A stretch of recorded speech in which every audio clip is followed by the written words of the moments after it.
There are moments in life that arrive quietly, but destroy you loudly.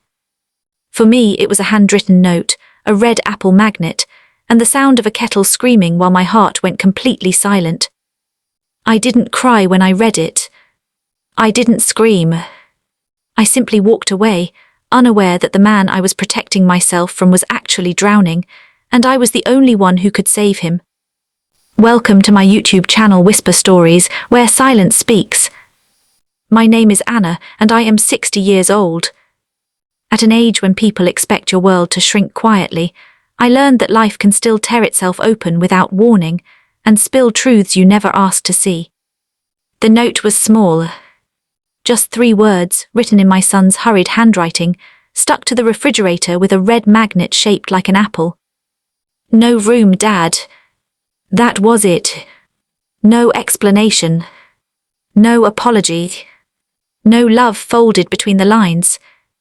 I stood there longer than I care to admit, staring at those words as if they might rearrange themselves into something kinder.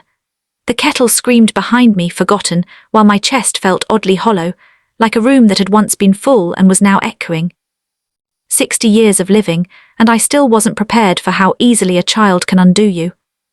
The man I thought I was.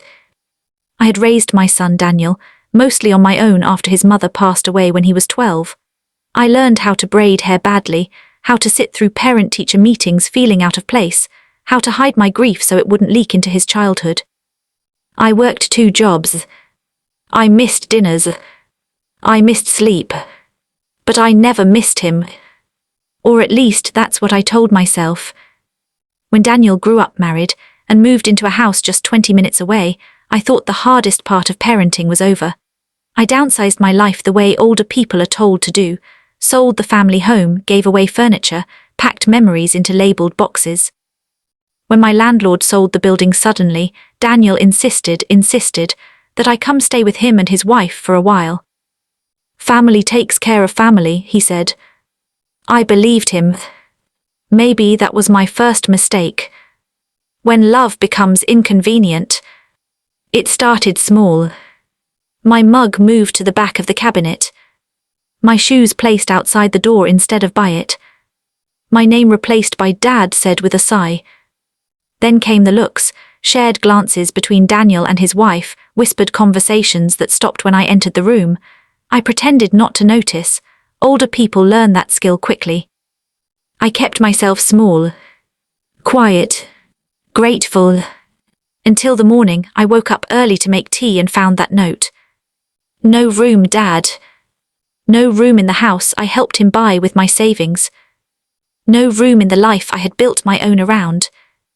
I didn't wake anyone. I packed 1 suitcase, the lightest one. I left the key on the counter. And I walked out. Pride is a heavy suitcase. I didn't cry right away. Pride does that to you, it keeps you upright while hollowing you out from the inside. I told myself I was fine. I told myself I didn't need anyone. I checked into a cheap motel near the highway, the kind that smells like old curtains and regret. I sat on the bed and stared at my phone. No messages. I turned it off. That night I slept in my clothes, not because I was cold, but because I didn't feel settled enough to become comfortable.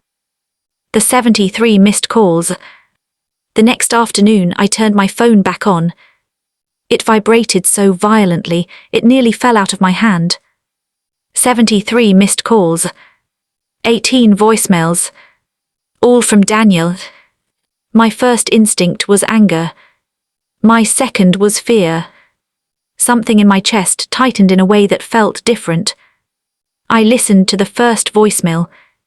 Dad, please call me, please. The second was frantic.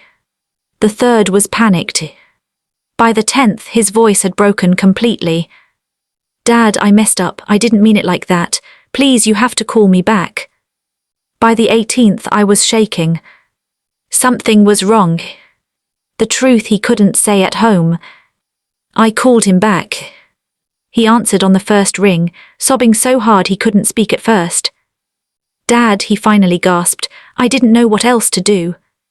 What followed was not what I expected. Daniel wasn't pushing me out because there was no room. He was pushing me out because he was terrified.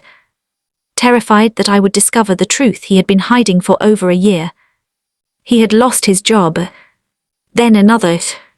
Then the house was almost taken by the bank. The money I thought was going toward groceries had been covering overdue notices. The whispers with his wife weren't about me. They were about debt collectors, legal letters, and the possibility of losing everything. And the worst part, he had taken out a loan in my name, forged a signature, convinced himself he would fix it before I noticed. He couldn't look me in the eye anymore. So he chose cruelty instead of honesty. A father's choice. I didn't speak for a long time. Not because I didn't care, but because I did. At 60 years old, you learn that love isn't proven by how loudly you speak, but by what you do when your heart is bruised. I went back. Not because I had nowhere else to go, but because he did. When I walked through the door, Daniel collapsed into my arms like the boy who once scraped his knee and thought the world had ended. "I thought you'd hate me," he whispered. "I was hurt," I said, "but I never stopped being your father." We spent the night talking, really talking, the kind of conversation that strips pride down to the bone. We faced the mess together. Healing isn't instant. Trust doesn't come back all at once.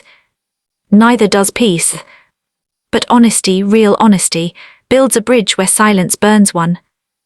Daniel took responsibility. He told his wife everything. We made a plan. And I made a decision of my own. I stopped shrinking myself to make others comfortable. I deserved space too. The moral. Here is what 60 years taught me, what pain finally clarified. Silence breaks families faster than truth. Pride costs more than honesty ever will. And love is not proven by perfection, but by showing up when it would be easier to walk away. Children don't stop needing parents when they grow up. Parents don't stop needing respect when they grow old. And sometimes, the words that hurt the most are not the ones spoken in anger, but the ones written when fear is allowed to lead. My son's note said, "No room, Dad." But the truth was, there was no room for lies anymore.